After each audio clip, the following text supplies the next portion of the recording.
there's a lot of people, again, are most of you, again, mental health professionals here? Any people that are strictly people from the recovering community and not mental health professionals? How many recovering people here? Okay, all right. Okay. You know, like there's a book now, I haven't had a chance to read it, it's just come out, it's called The Codependency Conspiracy. It's by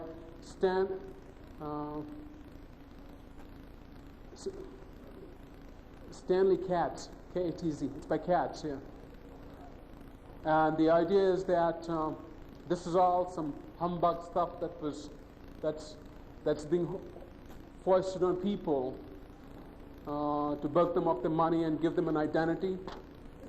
Just like, and the person that has praised the book is the person that wrote The Myth of Problem Drinking, that there is nothing like alcoholism, okay? Anyway, the thing is, I think I need to emphasize, even though I am not a recovering person in the strict sense of the term, as in I have not had to struggle with an addiction and stuff like that, and people often ask me, I mean, they kind of make an assumption that if you're working in this field, you got to be somebody that's coming from recovering background. I tell them that I grew up in a very, actually in quite joyful settings in the southern part of India, in a large home of 300 people with over 50 cousins, and and I was passed from the lap of one cousin to another when my mother couldn't take care of me. But I think that there is a sense that somehow there is almost a resentment that people within the field, people that are coming with their own experience, are making changes in their lives, and that the recovery movement, in fact, has a direction and an honesty and a purpose all of its own, and cannot be labeled or channeled by psychiatric and other interventions. But so I think this whole thing is it just a fad? I don't think that codependency is a fad. Just like I don't think the AA movement, I don't think that that ACA is a fad. All of this is really the growth of people. The ACA stands on the shoulders of AA. Codependency stands on the shoulders of ACA and AA and NA.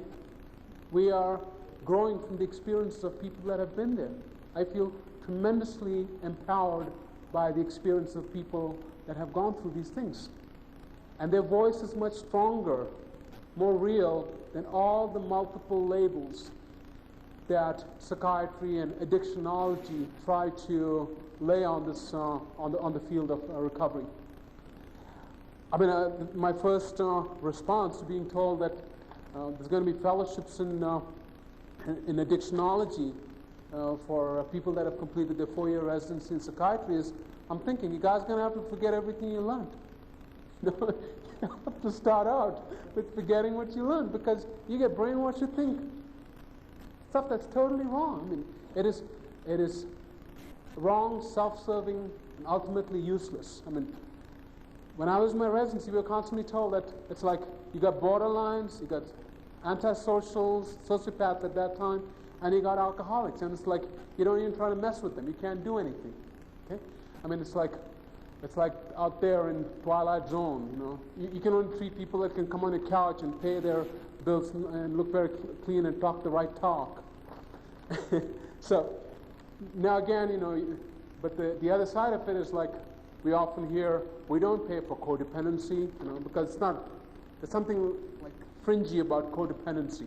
See, because it's not there in DSM-3, it's not gotten there by psychiatrists and psychologists and everybody that sits in conferences making important decisions on who should be a pervert and who shouldn't.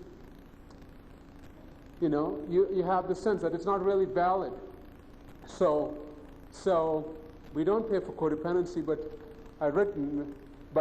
we pay for depression with suicide attempts, self-destructive behavior, panic disorders, bipolar disorder, colitis, cardiac arrhythmias, diabetes getting worsened because you don't treat yourself properly, migraine headaches, osteoporosis, all that we'll pay. We'll pay for triple bypass, but we won't pay for codependency. Okay. So the question is like, how does codependency manifest itself? You know, what is this thing called codependency? Just before I came up for this talk, I happened to look at the book on the, that's by Anne Schaaf, and it quotes Sharon Wegscheider Cruz. Since this is a conference that tolerates many points of view, I got to say, I have a problem with the 96% problem. And she says that 96% of people are codependents.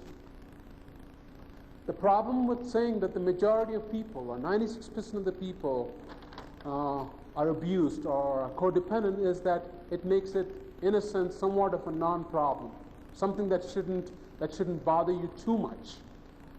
It's kind of commonplace, you know. If 60% of the people are sexually abused, maybe it's the 40% that are not abused that need to think that maybe our parents didn't really love us, you know. So, to me, it's not codependency. Using the word codependency and codependency problems really have to do with whether the person that has these symptoms is now at a level where there is a continuous sense of growth. I don't mean that you cannot have good days or bad days, but having bad days doesn't mean you're growing, and having days when somebody's brought you a diamond ring and said all these sweet things over the telephone and you feel a day doesn't mean that. But at some level, if an honest self-examination shows a sense of movement and continuity and increased connectedness with one's lives, then you're not being codependent. I mean, then the codependency is not being an active illness.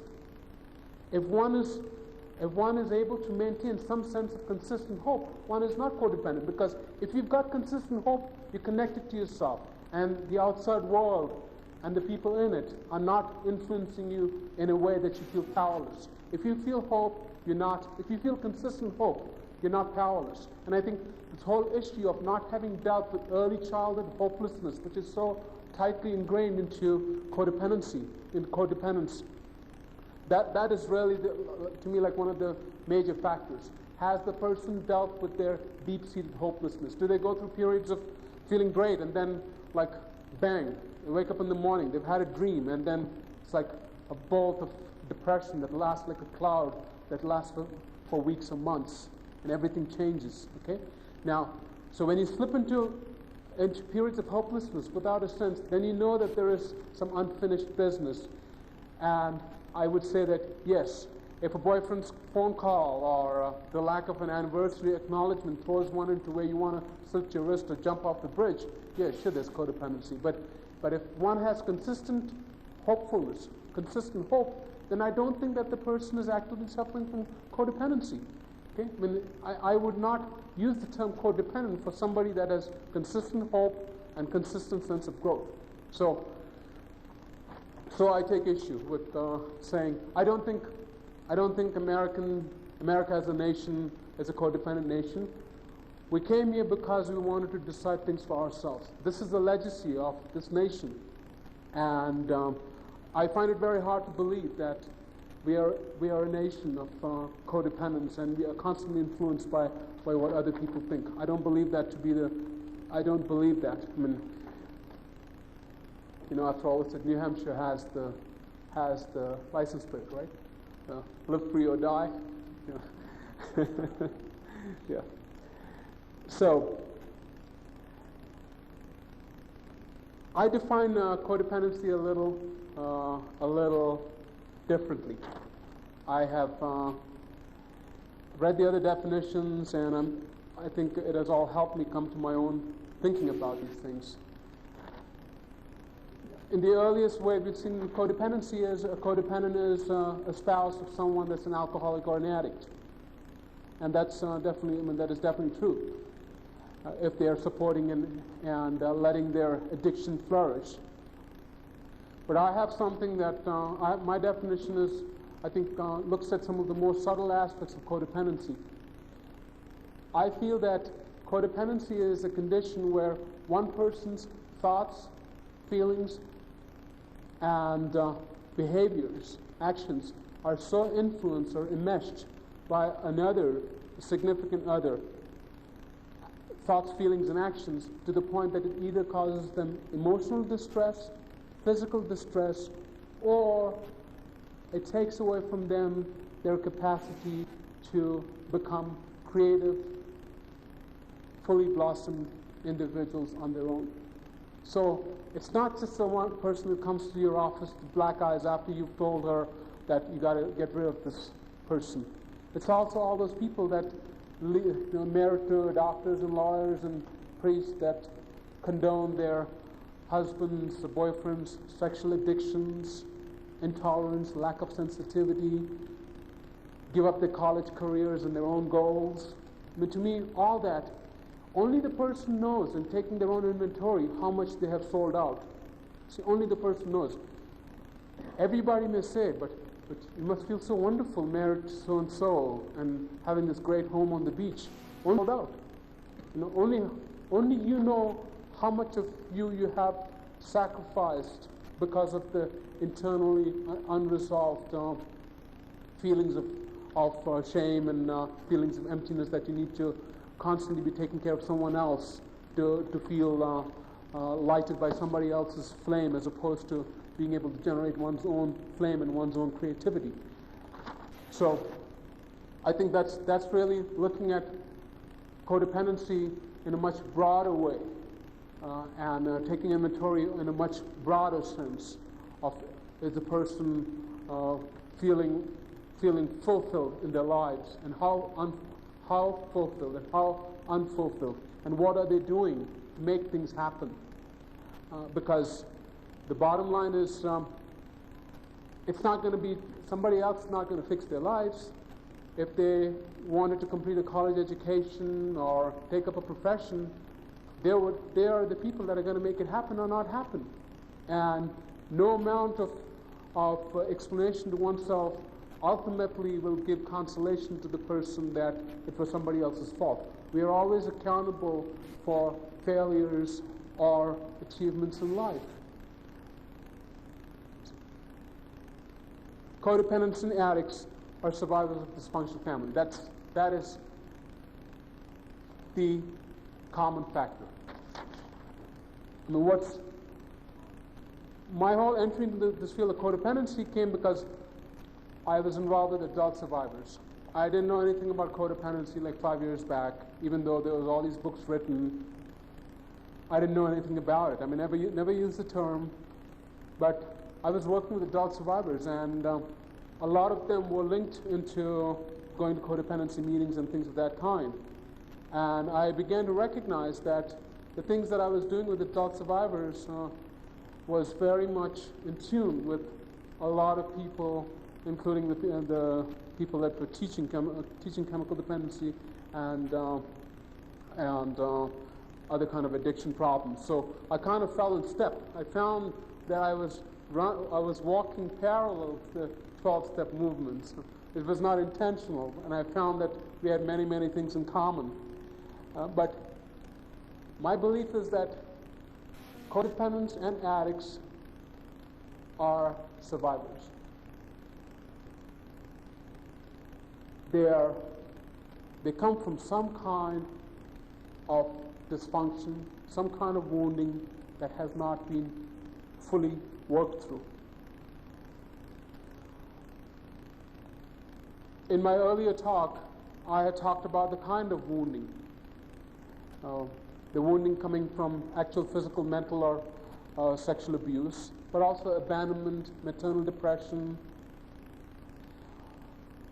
overwhelming family environment, alcoholic father, boyfriend, things of that kind, and the birth order, things. All these kind of things can traumatize a child.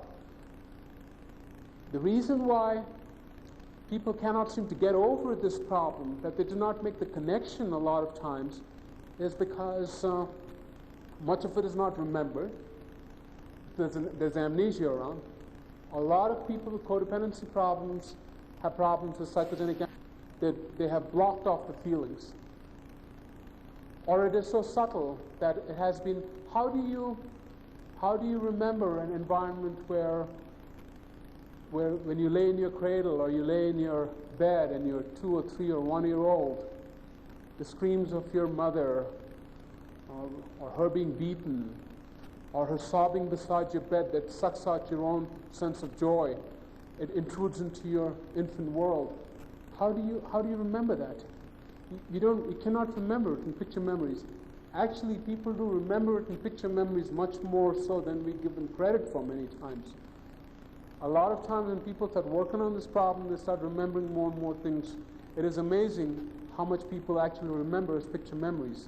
It's really amazing. I mean, but again, a lot of things, the real feelings are contained in the body. So codependents often will not remember things. It is the way they live their lives, in their lack of celebration of their bodies, in their lack of celebration of their lives, being second fiddle to someone else all the time, never in fact feeling glorious about themselves, feelings of emptiness, feelings of lack of self-adoration, an inability for self-excitement. That is what talks about the wounding and the emptiness, the failures of infancy, the unexciting environment, the mother that didn't carry with her in the interaction with the child a sense of pride and wonder and joy in the mother-child relationship. That is what they carry. So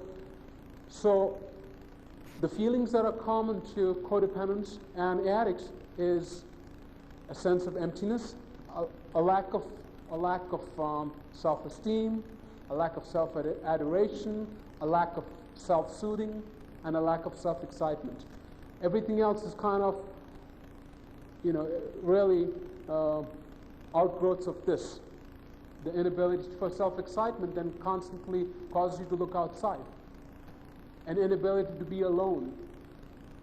An inability to be with oneself and feel good about being with oneself. Lots of codependents, I think, spend lots of time alone, but they don't celebrate their aloneness.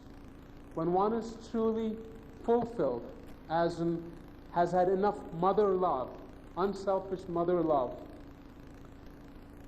and that emptiness is no longer there, when the sense of sacredness about oneself has been carried into the child, then one feels glorious in one's aloneness. Being alone doesn't mean one is lonely, because you are still connected to within and connected to without. And that is the space that is so hard for codependents to explore, codependents to go into, people that we describe as codependents to get there. Making this inward journey, going through this aloneness always means loneliness, always means terror.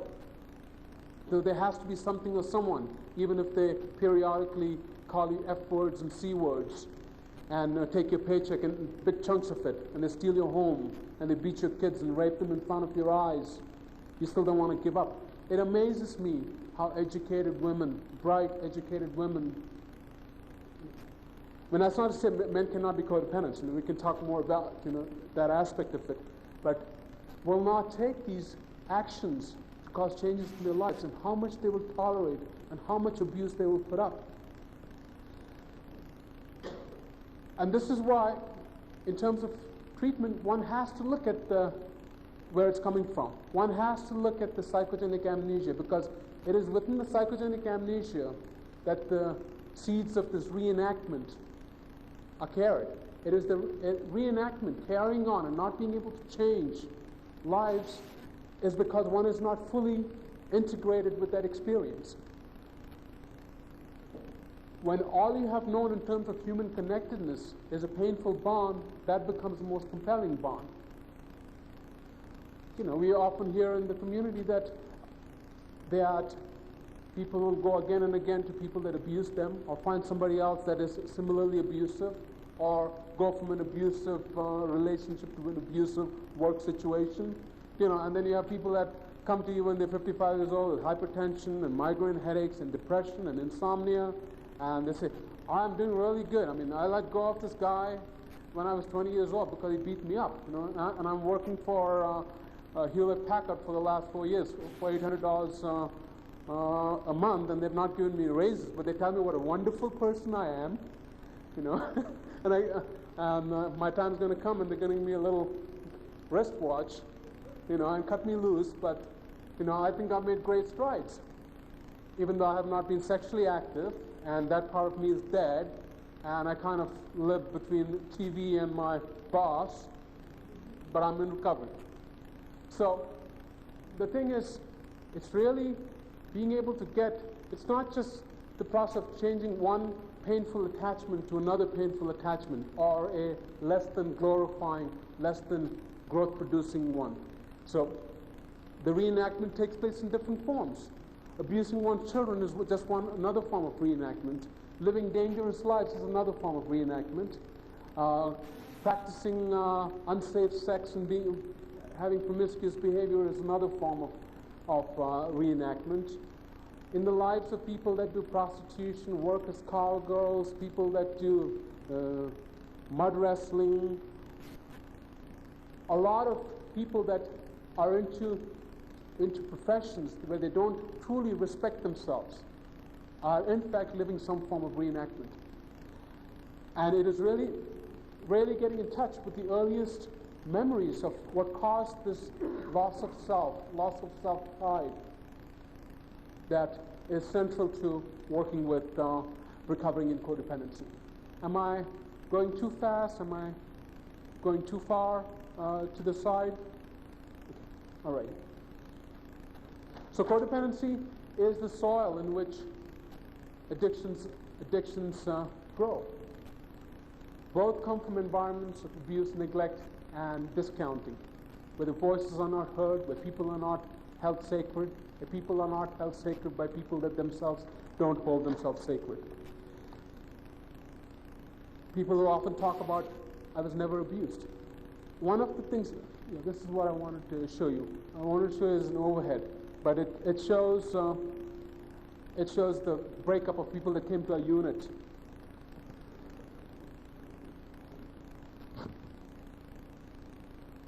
I'll just read it out to you since we don't have the overheads.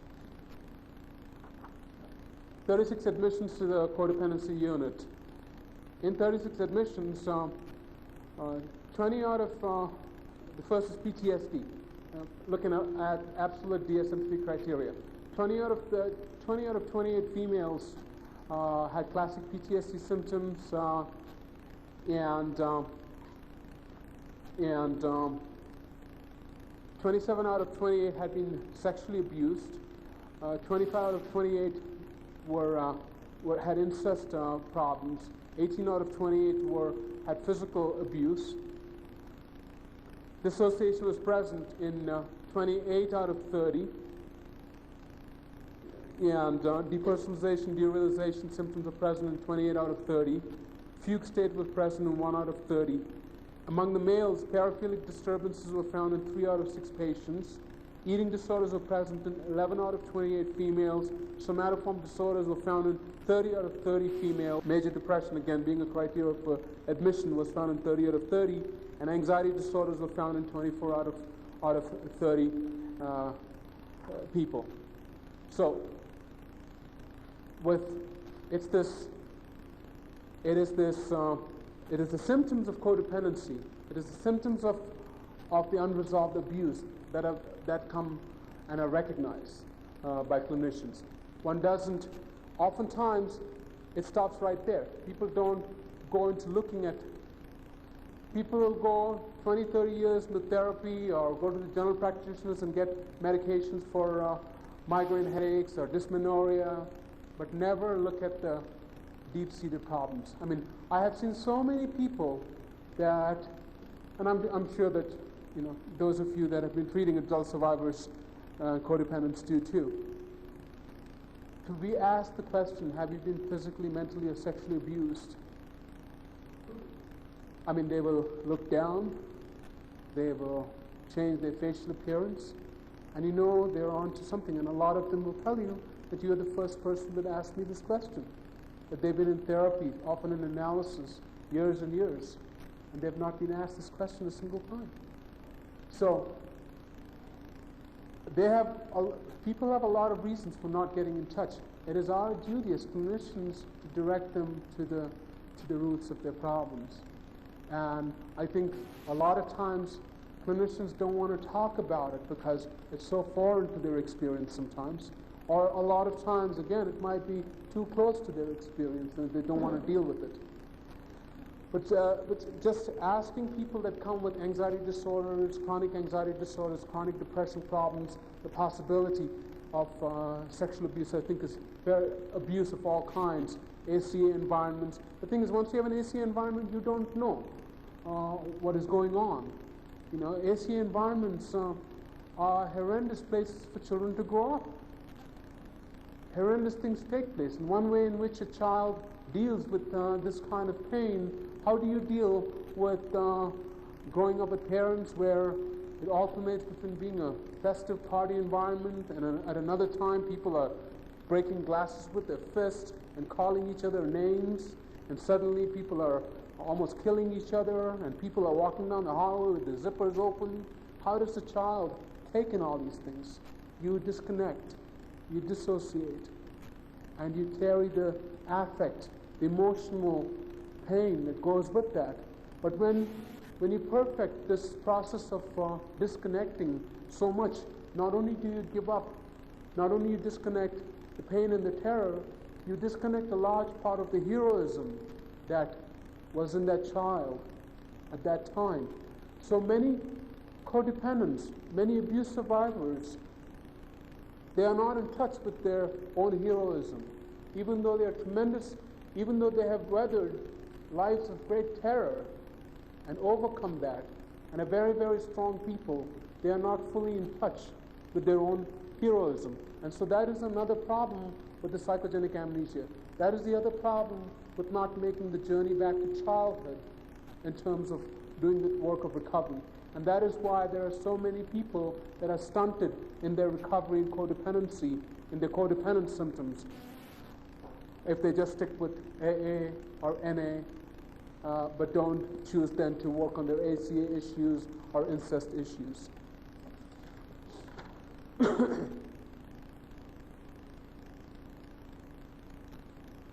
The other is, again, we touched on this a little before, is a lack of self-excitement, inability to play. That is like a common factor for all codependents and with addicts.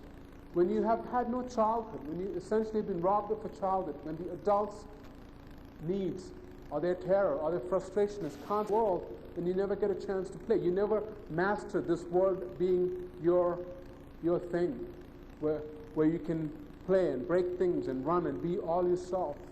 Make the sacred connection with the environment around us. That is such an important part of recognizing oneself and recognizing the world. And children growing up in abusive homes don't get a chance to do that, so they've never learned to play. And play in childhood is then what becomes creative work, and play with all its capacity for self-soothing and self-excitement at a later time that allows us even to feel enjoyable about being alone some of the time. And in treatment, this is one thing that I heavily focus on. Since compulsivity is a very common finding in people that come from a background of abuse and codependence, I compulsively tell them to play. I compulsively tell them that they need to spend an hour a day a week, a couple of weeks a year on play with no if, buts, something's more important type of stuff. You got to religiously set aside time for play. And it's not easy because when you've got so many things that you got to do, like make phone calls for the boss and polish somebody's shoe and get somebody to the school on time and make excuses for all these people, it's very hard, but it's got to be done. I find it very, very hard to direct people, codependents and abuse survivors, towards play. In my program, what we've done is Saturday nights, we have this forced entertainment. They fight it tooth and nail, but what we do is we get professional entertainers So it's not left as a task, because a lot of times going to an AA dance or going to an NA dance, they got to work at it, and it becomes like work. So we make sure that they know what it's like to feel good, even if it's for 2 hours, and even if they got a kind of almost unbearable. It's like massage. A lot of them will not tolerate massage because they come from a background for real reasons where touch has either been something that has sexual connotations or violent connotations, or there has been no touching, and especially for men, where touch is so fearful, and any touching brings with it fearful thoughts and nausea and gut tightening, and you feel like you're going to go to the bathroom and your body trembles. But we work towards having people learn to play with their bodies, not as in a sexual way, but feeling nice about skin sensations, dancing, movement therapy, just celebrating one's body, getting in touch with this really primal sense of body celebration. I'm going to sidetrack a little bit, but in the background of many codependents and addicts, there is a shaming about the body. And the shaming is not necessarily because they have been sexually abused. Especially in the Christian religion and in Judeo-Christian religions, there is a sense of God. He's male. He's not there below the neck. Obviously, he doesn't do things like, bad things. God doesn't have a penis. God doesn't make love. So when God doesn't do things that are part of our celebration of life, in not being an example, we are made to feel less than. And it becomes part of our sexual shame to have sexual thoughts and sexual feelings, which are unavoidable and which are part of our celebration of life. And so children that have, for example, I've seen people that have not been sexually abused, but have long periods of an extremely unfulfilling, unnourishing environment. So what does a child do? The child plays with himself. It's one way of feeling alive. A lot of times, feeling sexual becomes a way of feeling your aliveness. It becomes a way of knowing that you're alive, that you're still there. And so instead of dealing with the sucking away, this emptiness of boredom, total abandonment in your environment, playing with yourself, just like self-mutilation at a later time or sexual addiction at a later time, they become a way of feeling oneself, of being there. And except there is a very heavy price to pay with it, because there is guilt that comes with that. Okay? Guilt becomes a part of sexual thinking and sexual feeling, which then creates a separate life all on its own. I have a person, for example, not one person, but you often hear of people that sexual addiction, perverse addictions, but it's all centered around shame-based secret lives, because sex becomes something that is no longer glorious. It must be done on the sly, and something you cannot even come to terms with yourself.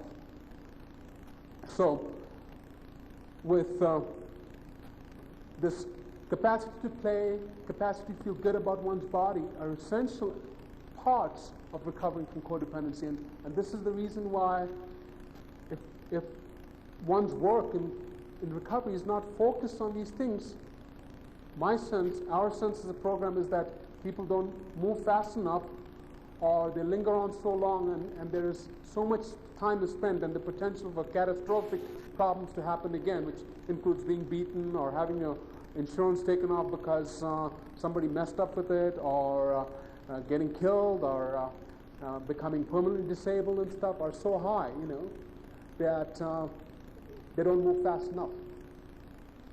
We focus heavily on people getting in touch with memories, people getting in touch with their body memories, people becoming bodily aware, and yes, working towards becoming sexually active at some point in time. We feel, for example, the people that are not, men and women, that choose not to become sexually active or work towards becoming sexually active, as people that are not fully pursuing their recovery. I think, for example, that there is lots and lots of people that with abuse problems that wind up in the Catholic Church. And again, I went to Catholic school myself. I survived Catholic school. It was hard, but It's not because I have anything against Catholics or Catholic priests, but the bottom line is we're looking at a selective population of people that have denied their sexuality. And by inference, you are looking at something that has made it seem less than. I mean, would you want your children to grow up celibate? Would you want your children not to have children? No? I mean, these are the questions that one must ask. Why would you want yourself to be less than your child? Why would you want not to give to yourself what you say? So you're a priest and you go to your sister's home and she's got her kids and you love kids. Why aren't you having them? Why is it that you don't celebrate your own having of children in this world, taking part in this magic of life and its celebration? Why do you segregate yourself? Where is that celebration? And I think it's really the lifestyle without children, the lifestyle without joy, the lifestyle without creativity that talks about unfinished business. So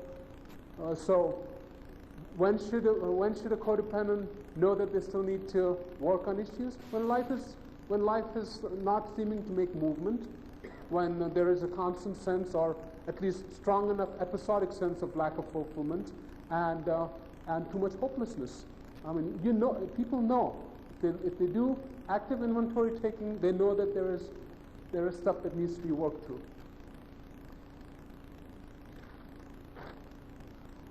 I tell all people that have codependency type problems, even the wealthy ones, even the ones with good jobs, that they got some kind of stuff that they haven't worked on and that they need to address it.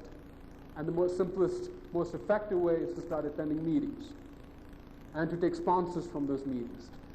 And I think that there is a big difference between going to a meeting and taking a sponsor. You can still, as long as you don't take a sponsor, you can still kind of just hang out, near the wall between the coffee and the donuts and kind of disappear. But when you have a sponsor, it means a different level of commitment, and it becomes more important. You can't negate it so easily. It becomes a greater part of your process. So to me, that is real honesty about working the 12 steps. I mean, there is working 12 steps and there's working 12 steps. But only the person has to set aside time to examine if in fact they are doing the work of 12 steps that is necessary for them. Somebody that is constantly walking around looking at their ground and is not able to have a bodily posture that allows them to know that they can walk with the shoulders straight and look people in the eye and be able to smile and be smiled at and feel good about being hugged or being able to give hugs. There's a problem. And it is in this kind of inventory taking or its lack that the wounding is not being taken into account. I mean, you've heard the term dysmorphogenesis, a lot with eating disorders, this disfiguration of the body because you don't have to, as long as you're 300 pounds, you can kind of forego sexual feelings. It's like, that's for all those 120, 110-pound people with slim waists. As long as you wear a sack for clothes and you're 300 pounds, you don't have to feel sexual. Then so when you don't feel sexual, you don't have to deal with the pain of your sexuality and where it all got hurt. So to me, dealing with the eating issues, feeling good about one's body, dressing up well, I mean, I don't mean, compulsively getting into clothes buying, but respecting oneself. I mean, would you wear a sack all the time? Would you want a child to wear a sack all the time? No. The important thing is being able to love oneself. I use an example. If you find someone in your environment that you really, really love, a child, and then you start treating yourself like you would treat that child, that's one way of addressing what you're not doing.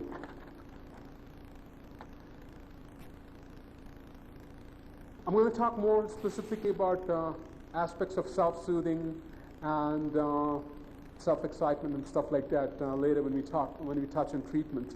I'm going to talk about treatment, even though this talk is about diagnosing codependency. I think it would somehow be incomplete if all I talked about was diagnosing codependency, but I didn't talk about treatment. Of course, diagnosing codependency against the efforts of your psychiatrist or either that you're working with or who are your psychiatrists. First you need to define what the problem is to some degree. And I think you're way ahead if you define yourself as being codependent, if that's the problem, or seeing your patient as codependent, then manic depressive, borderline, and all those hateful names and all those hateful connotations that never empower people. It is recognizing what the problem is, localizing, and then knowing and then being able to get beyond it. Once you have recognized where the problem is coming from, then you can start working on it. So, recognizing the problem in all its facets is very important, but it's also important to address treatment. I have a chart that I was gonna put up, but I have this. It's written up in my book, but I also have a table which I would be glad to send to any of you. It talks about the signs of codependency through the life cycle. But basically, codependency can manifest in behavioral problems, medical problems, mood problems, thought problems, and interpersonal problems. I put down behavior problems first because you can think all what you want to think, but you're not a problem until you do something. You throw a stone through a glass wall, window, or cut your wrist, you are a problem. People start looking up and wanting to do something. So pathology is when it translates into behavior. So the behavior problems of codependence overlaps addicts to a great degree. It is essentially problems too much, too little, or perversions of behavior. Too much hyperactivity, hypoactivity, eating too much, eating too little, too much sexual activity, too little sexual activity, a loss of balance, too much aggression, especially in males, too little aggression, especially in females, and inability for self-preserving aggressive activity. There is a major failure of that in female codependence. And of course, suicidal behavior, self-destructive behavior, self-mutilation, all these various things. In translating it into later addictions, what is an addiction? It's compulsive behavior. So it's either spinning in place, compulsively doing it, or doing it in an explosive manner, but a failure of decisive action taking in one's life.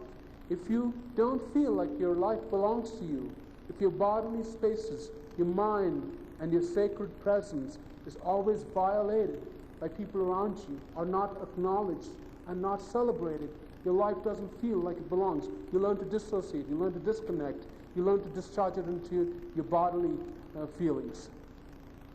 And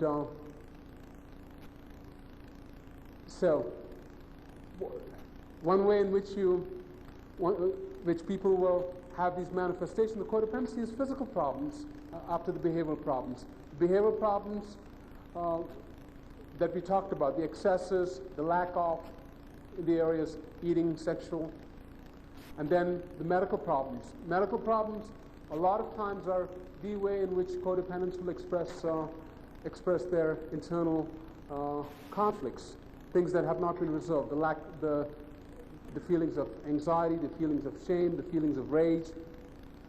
I made a list of physical problems that are often found, just in a very rough way, in the head and nervous system: dizziness, lightheadedness, migraine and tension headaches, hysterical blindness, tremors, tics, amnesic episodes, and syncopal episodes. In cardiorespiratory, people may have palpitations, hypotension, hypertension, mitral valve prolapse, irregular heartbeats, chest pain, shortness of breath, sighing, the sighing sensation, breath holding, and when people live unhealthy lives, later on they may have increased proneness towards emphysema. Use of alcohol and drugs can often cause cardiomyopathy, sleep apnea disturbances, things of that kind. Gut-related problems are very, very common. I mean, a lot of times these physical problems may be the only manifestation that makes a person suspicious that there is some unresolved issues. I mean, I've had people that lived for years and years with bad skin problems, psoriasis, and when they begin to get in touch with their memories and did the work of body work and getting in touch with their dreams and getting in touch with their rage and their abandonment issues, it began to clear up. I've had lots of success with physical problems, dermatologic problems, and GI problems, colitis, so-called stress incontinence, very, very common. So GI problems, because in a sense, we connect with our outside world, we connect with our parenting figures through our gut, and the gut becomes the avenue of connection with the outside world at one point in time. So a lot of our connectedness and our pain and our way of expressing ourselves, you know,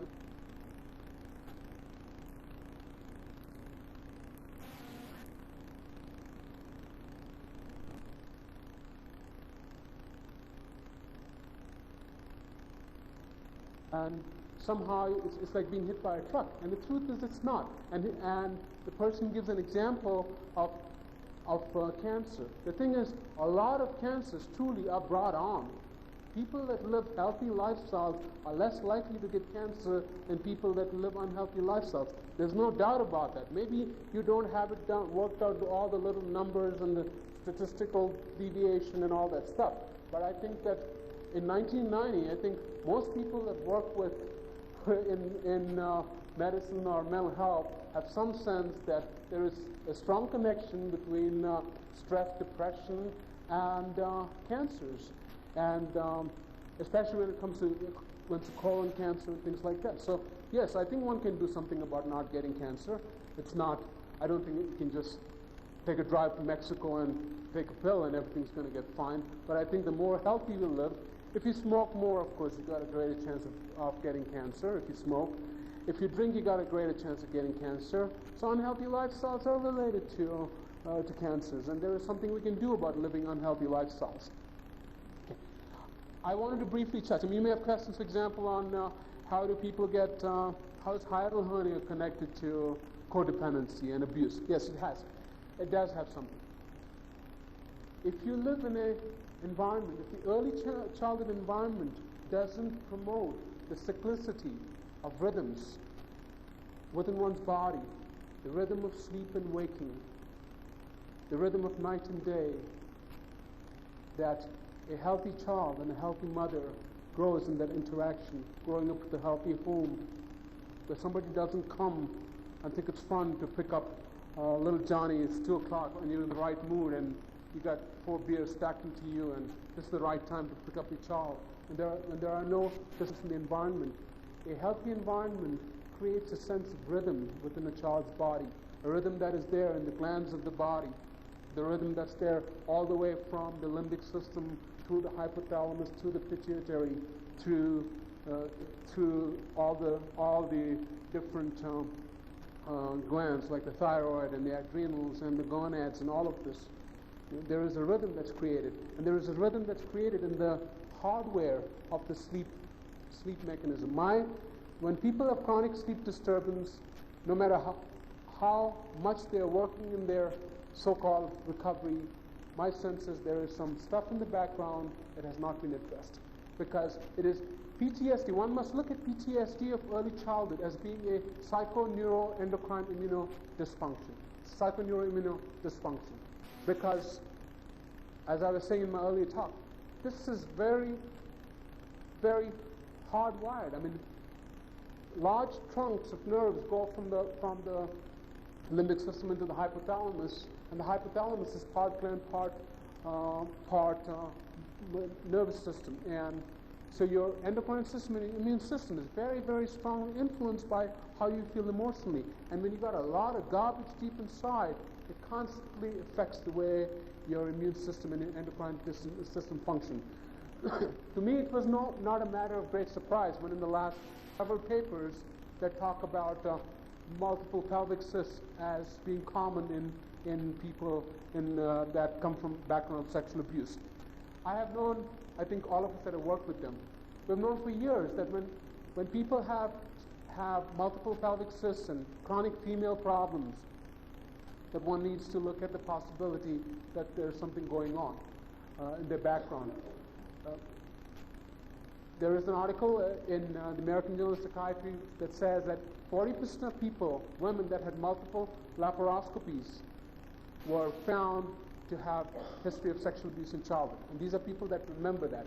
So we're talking of a lot of people that don't remember that, because especially when sexual abuse takes place close to oneself, like parents, step-parents, grandparents, it is not remembered. You know? The closer it is, the more traumatic it is, the more likely it's forgotten. But because there is that stress causes a psychoneuroendocrine dysfunction. The whole system is out of whack. So mild endocrinopathies, hypothyroidism, mild endocrinopathies are very common finding. Sleep disturbance is common finding. And my sense is something has taken place that really alters the way the brain functions. And it's not just a question of saying, I want to sleep and I want to sleep good, and it just happens. No. One has to reintroduce a sense of rhythm back into one's life, which means becoming much more steady about one's life, creating a pattern. If you have not gotten a pattern from your childhood, or it has been a very destructive one, it means recreating one. That is part of self-parenting. Nourishing oneself means you give yourself enough rest. You don't stay up 4 o'clock in the morning because somebody tells you got to listen to me, and you're the only person that can understand me. You know, I mean, you got to be taking care of yourself. And it's so hard for people with codependency problems to do that. But all this is part of self-parenting. I mean, self-parenting is not something that takes place in a seminar. I mean, you know, like you go one day and everybody hugs and does all this little psychodrama stuff. It's more than that. I mean, it's the everyday actions of self-caring, not being destructive to oneself, not living with people that don't respect you, not doing jobs that are unfulfilling. This is all part of self-parenting, part of treating one's damaged childhood and rearranging, in a sense, the broken or damaged software of one's childhood. Okay, so this hiatal hernia thing. One of the things is that there is a disturbance in the architecture of the sleep. It's not just how many hours you sleep. In fact, there are studies that show that people that have hypersomnia, people that sleep more than 9 hours, have the highest their mortality rates are highest among people that sleep very long. And then, of course, after that, it's people that sleep very little. But it's how healthy sleep you've gotten. The balance between REM sleep and non-REM sleep. Sleep that rests your mind and sleep that rests your body. And that's what is damaged in people that have severe PTSD. And when you have disturbance in REM sleep, non-REM sleep, that is when the rhythms of the opening of your lower esophageal sphincter. See, there is a certain kind of rhythm to it, and there are fixed times. Like your gastric juice has to come and do its stuff, but when your REM sleep, non-REM sleep is out of whack, it opens at times when it shouldn't. So while you're sleeping, the valve becomes patent, and you get stuff that shouldn't be in the esophagus at that time coming up. So hiatal hernia is a stress PTSD-related disorder in my experience. You won't find it written anywhere, but this is my experience. Okay. We talked about GY and GU problems. Stress incontinence, very common. I mean, I have made a diagnosis of early childhood abuse in people that are otherwise well-functioning purely from incontinence problems. Incontinence of urine, incontinence of feces. And of course, you know, impotence and all kind of sexual dysfunction problems. And infertility, again, not when you feel, when your female organs have not been celebrated, when they have been a source of pain, terror, shame, then they start getting less than. And my clinical experience is that there is more people that are unable to have children. And I don't think we have any numbers on this, but my experience is that people that come from an abuse background and seem to have a greater tendency towards infertility. The other thing a lot of times is that they will have early hysterectomies. Early hysterectomy to me is a strong indicator that there may have been something going on. Because it's also that it takes a certain kind of mindset that says at the age of 23 somebody can just talk you into giving up your uterus. because there's already a sense of shame about it. So to me, these kind of physical symptoms. The other things are much more, less well defined. Back pain, body pain, but this, we talked earlier, somatization disorder, very, very common in people that have early childhood abuse. There is also a condition that I describe as dysautonomia. Because the early childhood environment and the infancy environment is so unstable, either overloaded or impoverished, the autonomic nervous system, our unconscious nervous system, is not allowed to develop strongly. So anxiety symptoms, for example, very often accompanied with flushing, tremors, breathing problems, feeling that you're going to lose control of your bladder and bowels. These are all dysautonomic nervous systems. These things are important to address because it talks about an unstable early childhood environment. And then you need to direct therapeutic efforts towards treating that part. Heavy exercise, biofeedback, all of these things help to temper one's nervous system. One of the things that I tell people is, instead of taking a Xanax, go and take a hot and cold shower with briskly massaging oneself. I've talked about this in my book. But it talks about many specific things that you can do to tone up your autonomic nervous system. Body work and massage also helps to tone up your autonomic nervous system. So physical problems related to dysautonomia are very common in codependents/abuse survivors. Then, of course, we have disturbance of sexual behavior, which I talked about earlier. Hypersexuality, loss of desire and interest in sex, vaginal pain, as in the outer vaginal muscles contracting and causing pain. In a sense, the body is not receptive to its death and receptive to the sex act because of what the body is remembering. Okay, because in terms of being able to be sexually active. So not being able to be fully sexually active in a self-fulfilling manner in relationships can often be an indicator that there is some issues of childhood abuse that have not been dealt with or not remembered. In men, again, a lot of times deviant sexual behavior might be an indication that some kind of sexual abuse has taken place.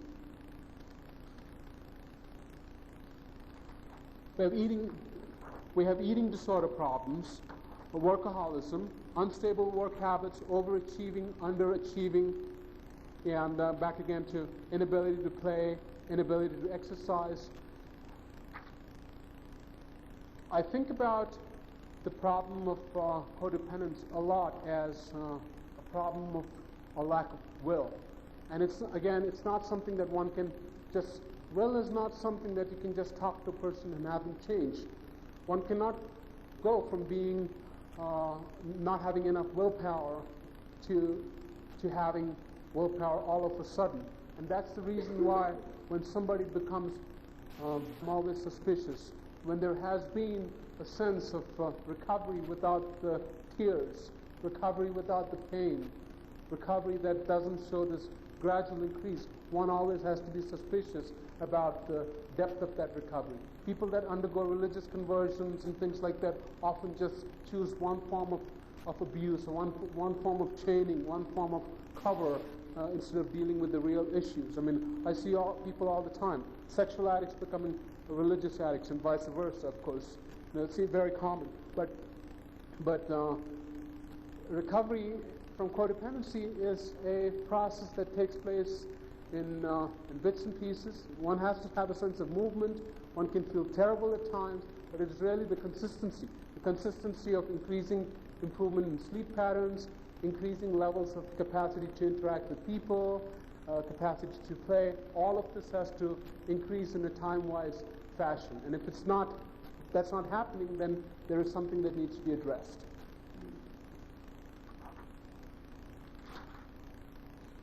The mood problems of codependence it can mimic any kind of psychiatric mood problem. People come diagnosed with major depression.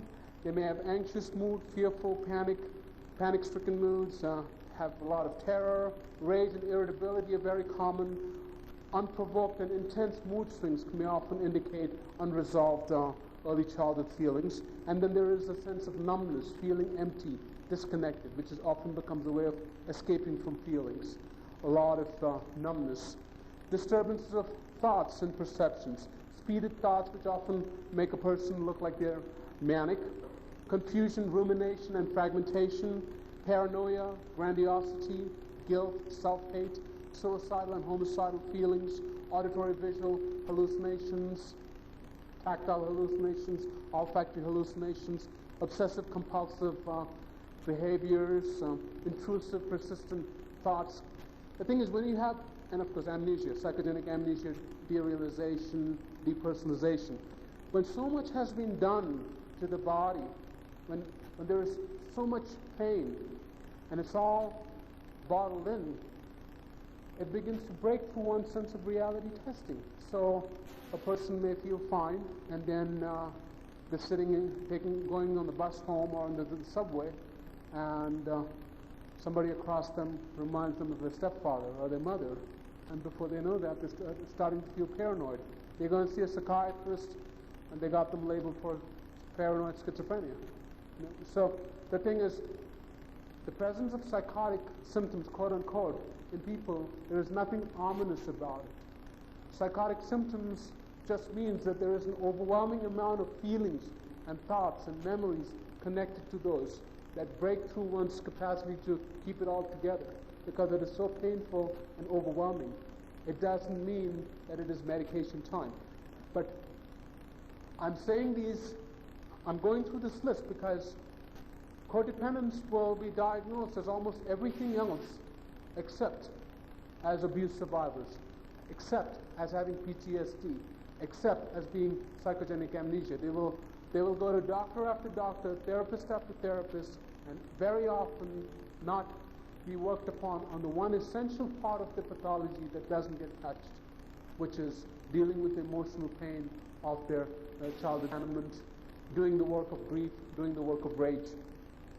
So they are misdiagnosed again as almost any psychiatric illness. The relationship problems of codependence. The rule is that it is very hard for them to tolerate relationships that are equal. So either they have to see somebody above or below. Okay? They will go from a relationship in which they are kept below to one they are kept above. So the persistent tendency towards unequal relationships, idolization, devaluation, suddenly getting to like somebody very quickly without a clear sense of why. These things strongly suggest that they're working a lot with feelings that are very archaic, that cannot be that they cannot reason through. And when you have these kind of intense transferences that are not realistic, that is what characterizes codependence and adult survivors. So a lot of people get diagnosed as borderline because of the intensity and the frequency. Personality diagnoses such as borderline, personality diagnoses such as narcissistic are very common with, or dependent personality are very common, because you find all of these things. The inherent problem is not being self-sufficient within oneself. So all the relationships tend to be something that they desperately hang on to or avoid at all costs. It is not being able to have relationships that are two-way and equal. So pleasing somebody for sex, sadomasochistic, violent, sexualized, these kind of relationships, being taken for money, etc. So relationships are one indication of very, very strong indication, but oftentimes that will not be the way. In the list that I make, I put relationships at the end because that may be the last way in which they will come and tell you. They're least likely to say, I'm being abused in a relationship. They will tell you so many things.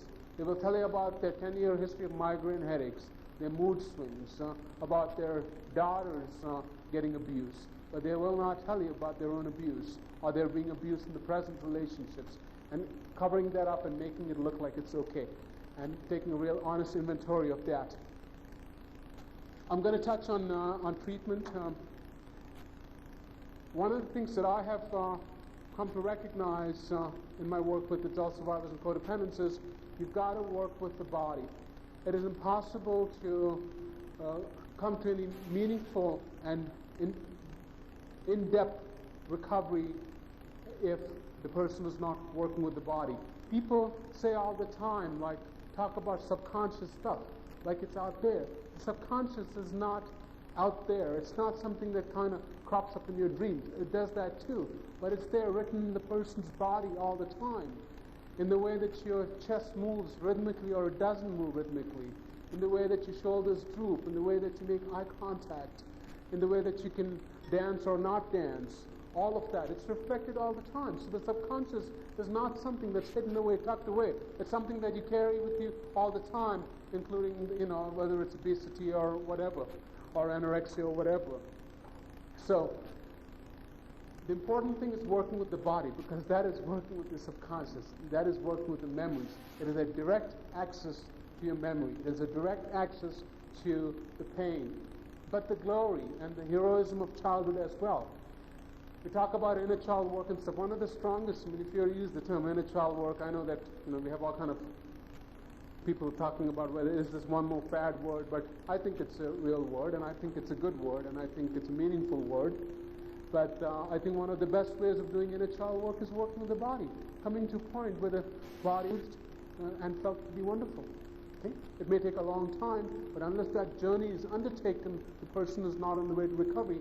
And as I was telling the earlier group, I find it absolutely important that people make a commitment towards body work if I recognize abuse to be one of the issues in why they are not having lives that are fulfilled, or else they have psychiatric or behavioral problems. Okay. Stopping the abuse is absolutely important. That means while the person continues to abuse drugs, alcohol, prescription medications, or remain in an abusive relationship, they cannot work. They're not working. So being in abusive relationships or continuing to abuse their bodies with alcohol and drugs, that has to stop. So the first part of treatment is to get away from the abuse. One has to take the time, and this is easier said than done. It is interesting, as therapists, I'm sure that you must see how many excuses must come as to why they cannot take time for their own work. All kind of reasons are given why they cannot take time to work on themselves. But it is most important to take time to work on themselves. Codependents, because of their own lack of self-love, will find all kind of reasons why they don't deserve. Their daughter's ballet classes, their son's football game, their husband's social thing, everything takes precedence to their own self-care. And that's very, very important to emphasize, that if they don't take the time to work, you're not going to waste your time. So it is very easy for them to miss appointments, but call you up at midnight wanting 3 hours of you. And to me, that is very, very destructive. You're participating in an abusive situation. Yes, there are times in therapy that one must be totally and completely available to the person. One has to give a sense of total caring to start out, but it has to quickly be recognized that this is not going to be something that's going to go on, and one should not tolerate, in a sense, a client's unwillingness to hook into other resources concurrently, because whether you know it or not, either you will start abusing them or you will let yourself be abused, and it's not going to be a therapeutic relationship. Okay, so they got to take the time. They got to go to what I call trauma-specific groups. To me, somebody that it's a lot easier to talk to an Overeaters Anonymous about how you struggle with this box of donuts and you came out triumphant. It is a lot harder for such a person, even though they know in their mind, because of their sexual shame and their lack of involvement in relationships, that there is a possibility of sexual abuse, to go to an incest survivor meeting or to go to a meeting that touches on their deeper issues. It is very important to go to trauma-specific groups.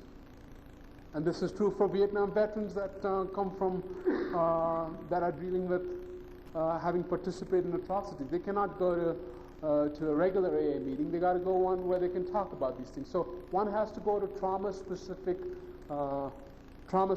meetings. This is part of recovery. Just going to a 12-step meeting is not adequate. So if you want to speed up the work, And a lot of people will fight it tooth and nail. They'll say, I can't go there because I feel hot and flushed, or I feel nauseous when I go to ISA meetings.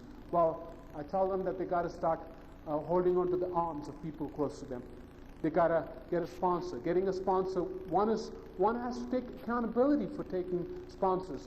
Much of the time, see, I tell people two things. One is there has to be a positive desperation about getting better. That it's not going to be, you don't leave it to another lifetime. It's not going to happen one fine day, and it's not going to come to your door. You have to be desperate about getting support systems. We make people go and get names of 3 people every meeting that they go. Every meeting that they go, when they come back to the unit, they got to get names of 3 people. So we insist, we feel that if people are not getting sponsors from specific work, okay, and because all that is part of being accountable. You create a support system. You create self-nurturing for yourself by actively doing these things. Okay, the memory work. Memory work is absolutely important. I come across therapists all the time that feel like you cannot handle it. You're a 45-year-old executive and you make lots and lots of money and you're great at business deals. You got the sexual shame that you carry because you carry perversions or you're hypersexual or whatever.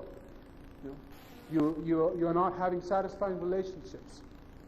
And you suspect somewhere in the back of your mind maybe it had to do with Uncle Willie and his friends doing stuff to you that you have bits and patches of. That you can't, the therapist says you can't deal with it. The thing is, it is much more of the time the therapist's inability, okay, or their own unresolved issues. You can go to someone with a little cut and they'll give you a Band-Aid. But when you go with their guts hanging out, it creates a sense of distance with people. People don't want to hear it. And when people are not given a chance to talk about the pain, my feeling is that we're not doing them a service. I have seen people that are in their 50s and 60s that have unresolved issues of childhood trauma, that live lives of intense codependency and creating generation after generation of dysfunctional children and grandchildren because they have not addressed their own issues, that walk from one abusive relationship to another, and they can't understand why even the first, second, and third husband molested their first, second, and third stepdaughters and stuff. They can't understand because of the compulsive patterns that they follow. I feel very good when young people come and they are able to do the work of memory recovery. I don't think that memory recovery has to be something that's really complicated. The first thing is saying that it's important. And if I haven't emphasized enough, my book really talks a lot about steps that a person can take to get in touch with their memories. Again, the most important thing is taking the time to look at childhood. We have people write out 20 significant things in their childhood. So just taking the time every day, every week to start writing down, journaling about one's childhood is often adequate to start the process of recovery. You don't have to go to a fancy program that charges $20,000. Most people will and do recover without having to have any kind of medical, psychiatric, therapeutic interventions. They do all the time. You don't think that most abuse survivors, which by now is anything between 30 and 60% or whatever, are going on living dysfunctional, unfulfilled lives. I don't think so. I think that a lot of them become wonderful people that are healed themselves or continue to get enough healing that life is becoming increasingly rewarding for them. But they do memory work. They do it either consciously or unconsciously. They are directed towards that, and the efforts, they make tangible connections and they make lifestyle changes so that they start confronting parents, abusers, putting distance between abusive people, that they can go on. As long as you have a relationship with people that are abusive to you in your childhood, you may never be able to confront them. That voice inside you that carries the pain and the fear and needs to scream at them and carries the anger and the hatred locked into the person cannot come out and feel those as long as they have to go and sit and make a nice face at Thanksgiving and make a nice face at Christmas. It's simply you hide parts of yourself. So all this is really part of doing memory work. You have to facilitate memory work by attending meetings, taking inventory, looking at realistically about relationships between one and one's parents, siblings, extended family members, exploring dreams, nightmares, flashbacks, fantasies, auditory hallucinations. All this is like little lights that come out of the darkness, and we got to start teasing it out. I look on symptoms as something that we are blessed with. We know that Vietnam veterans that don't have nightmares, in terms of the course of the PTSD, the ones that don't have nightmares, the ones that do worse than the ones that do have nightmares. People that have nightmares have a chance of getting it. People that have dreams, people that have nightmares have a chance of getting connected, because it's not all locked in their body and they got to get smashed and start driving down the street and start hurting people as a way of getting rid of this building up tension. Okay, so any kind of memory hallucinations, dreams, flashbacks are all helpful and need to be written out, need to be thought about, need to be discussed in therapy. Meditation, again, very, very important. Meditation is not just sitting in a cross-legged position. I mean, obviously, it takes more than that. One can meditate sitting on the john more than sitting in a cross-legged position and looking like holy, or getting the right kind of beats. That doesn't do it. I mean, it's really getting connected with oneself. And one can meditate while exercising. One can meditate by breathing, and just repeating to yourself that being conscious of one's breathing. One can meditate while eating. To be conscious with oneself, and to be conscious every morsel that we take into our mouths, everything around us, all of this, to stay connected to oneself and staying connected. That's what meditation is about. So it's not something that's like out there, with Maharshi Yogi and stuff like that. It's something that most of us do to some degree and need to focus on even more as a part of dealing with. Because when one is with oneself, it gives a chance to start looking inside oneself, start looking at that voice within oneself and those feelings that are trapped inside. We find that exploring body memories, and I don't want to stress that more and more, but exploring body memory is very important. Art therapy, journal therapy, we are having a art competition, and it's incredible the kind of artwork that is done by survivors. It's really wonderful. But I think many, many people, for example, use artwork even without realizing it as a way. Poetry, because art and poetry are not like regular work. Poetry comes from the soul. Poetry comes because it's like dancing. It's coming from inside. It's not chained.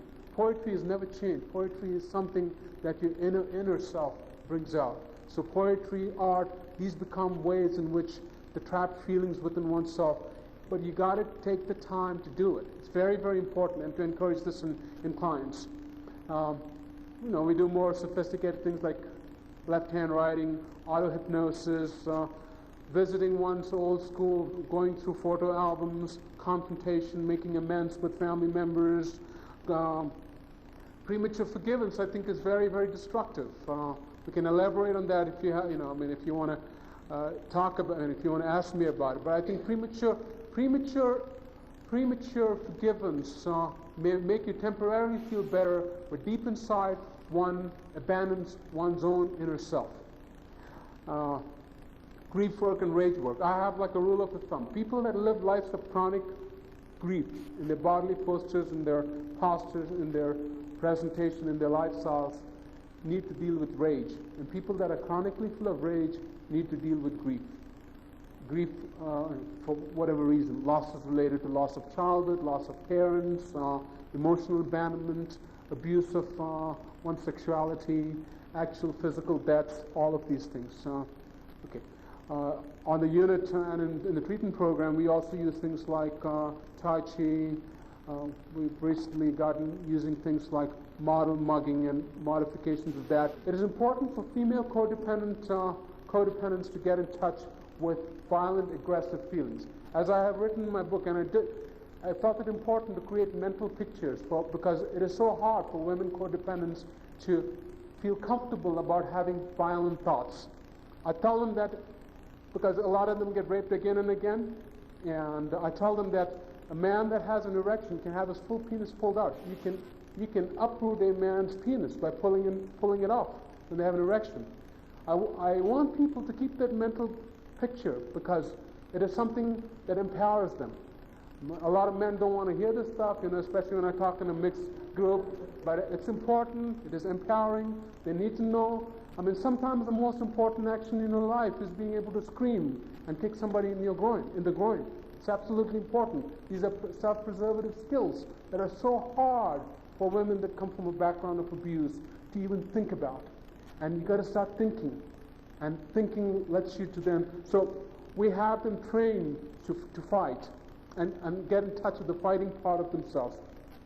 Exploring creative self, learning to play, again, as I said, almost in a mandatory manner. Take the risk of relationships and sexuality and having children at some point in time.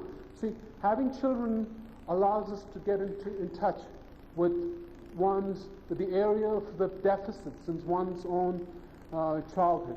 So if your mother didn't know how to do cuckoo, sister, and all those things because her own growing up was so awful, and it hasn't been handed to her by learning how to play with your own child, you give to the child within you that sense of growth that you have missed. And the kind of growth that then happens is just tremendous. No amount of words is going to change that. I mean, no amount of talk therapies will give the kind of recovery that having a child. And I'm not saying that people should just, all codependents should run out and have children, but it gives a tremendous improvement in their recovery. So, I have written on the side, I wrote this on the side because I thought these things need to be ongoing. Providing playtime, self-soothing, and creativity. Monitoring sleep, appetite, and energy levels. Self-regulation. Developing networks and exercising regularly. And spiritual recovery. Spiritual recovery is, to me, it is the beginning of recovery, it is the center of recovery, and it is the end of recovery. To feel spiritually connected is the most essential part of it is, in all addicts and codependents, it is, as I said earlier, the sense of sacredness about our birth. When I look at my son and, I feel so wonderful that he chose to be born in my home, into my life. I feel glorified by his being there. And I feel like his presence is sacred. And I am only voicing something that I'm sure many of you feel feel the same way. May put it in different words. But for those that have not gotten that feeling, it is getting in touch with the child within oneself, getting in touch with the spiritual energy within oneself is an absolute step towards real recovery. No real recovery takes place without working on spiritual recovery. Not because I can talk more and more about this stuff, but I know that we're almost at the end of our time, and I'll take 2 or 3 questions, and we'll stop. I'll be talking again tomorrow on dissociative disorders and multiple personality disorder. There are many things that I would have touched on today, but I'm going to talk about it tomorrow. Any questions? Is there any category of the DSM-3 that kind of covers? I saw an article about a year ago with some Dr. Gold, I think, he puts it under an axis 2 personality, like codependent personality disorder. Well, we don't have codependent personality disorder in DSM-3 yet, but there is an overlap with many personality disorders, and I had kind of gone a little more into it in the last session. But personality disorder is borderline personality disorder, histrionic personality disorder, dependent personality disorder, self-defeating personality disorder. These are what histrionic, I said histrionic, right? Are common overlaps in male and female codependence, in male codependence too. And narcissistic personality disorder, sadistic personality disorder and antisocial personality disorder are very common personality disorder diagnosis in DSM-3R for male addicts. But to me, there isn't that difference. I mean, it is really a common territory. The difference really is the expression of symptomatology. Women more in physical symptoms, especially early on, and men more in terms of violence or other forms of violence. I mean, holding up a bank or writing bad checks is, it's some way of messing around with someone else. If you wear glasses, you write bad checks, and otherwise you beat up people. But the diagnosis that I think is going to come close to it is what's described as diagnosed, disorders of extreme stress not otherwise specified. Because you don't find classic PTSD symptoms, and a lot of times you don't find the classic PTSD symptoms. But I think it's much more commoner than most people are willing to look at. I think if you just sit down systematically and look through the list of symptoms with PTSD, which I have it in the slides, you find a lot of the people with codependency have those, especially the numbing, the psychogenic amnesia for the traumatic disorder. It's really a question of taking good history, going back all the way to the grandparents. Yes?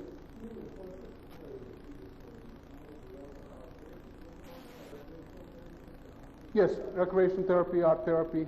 Very heavy on the art therapy and recreational therapy.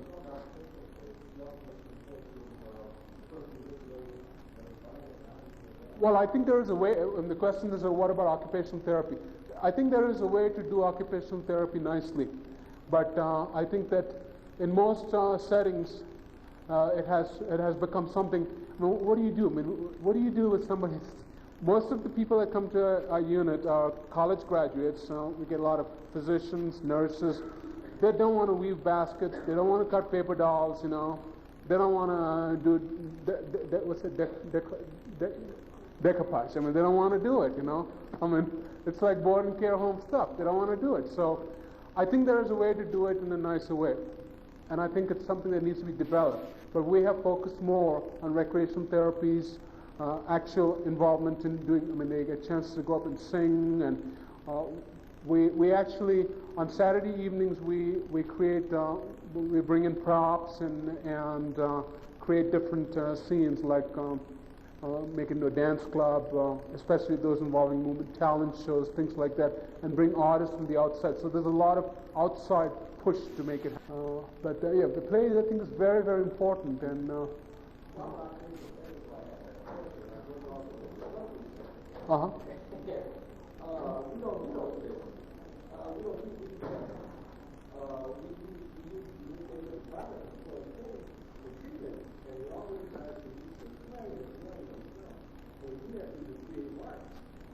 Well, I think it's very important. No, I think it's very important. We just have not focused enough on that in our program. I think it's very important, and as I was saying, I think it can be done very well, but so far we have not developed it well. On the other hand, the artwork and the exercise and stuff, we've been able to get it off the ground much better. I don't want to give the sense that we do everything. Our program is better now through a lot of trial and error than it was 3 years back, but there's a lot that we can do that would make it better.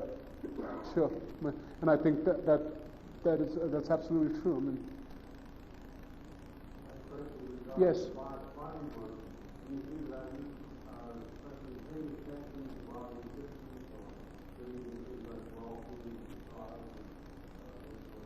The question is what about Rolfing and when I talk about body work, I am talking about using the body as a vehicle for both getting in touch with the feelings of the real self and the total self, as well as using it as a vehicle for recovery.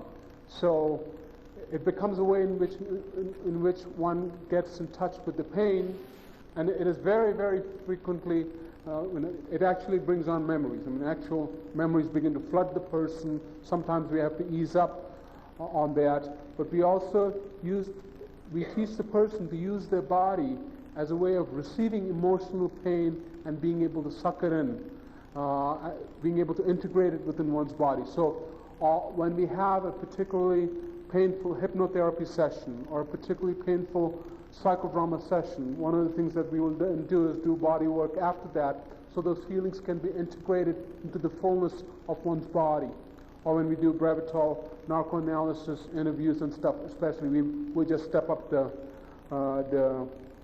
body work. So body work also allows one to provide the container. And that's what happens.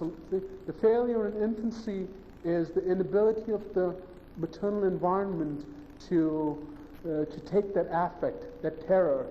You got to let them shiver and shake and tremor and feel anguished within the kind of holding and soothing, so that their bodies can take that pain instead of thinking they got to get a Xanax, they got to have another drink. So, and I think, see, I feel, for example, the raw thing is good for certain things.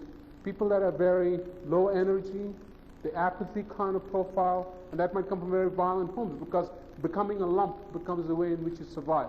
Somehow if you blend into the furniture and don't lift anything, and for those kind of people I find deep tissue work, Rolfing is very, very helpful. But we also use various positioning of the body to help remember things as well. I mean, it's a lot of it. I mean, it's very, very exciting. Again, it's one area I feel like we have a lot to go. I mean, it's like we just scratched the surface. And I hope that my work will take me more in terms of doing more with body work. And I've not had any formal training in body work and stuff like that. We use other people to do it, but I've learned a lot, and I hope that I can acquire some more knowledge about these things. Yes?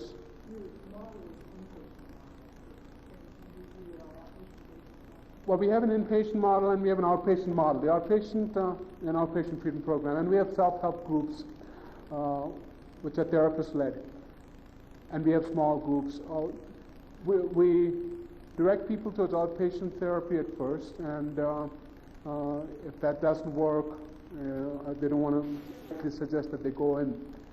The outpatient work involves, again, having body work done, doing hypnotherapy with their therapists, taking part in specific body work like Tai Chi or massage and stuff like that, if that's appropriate. Adding exercise on, attending specific groups. We have small groups for incest survivors, sexual addicts, ACAs, and then most important, also making sure that they attend large 12-step meetings, because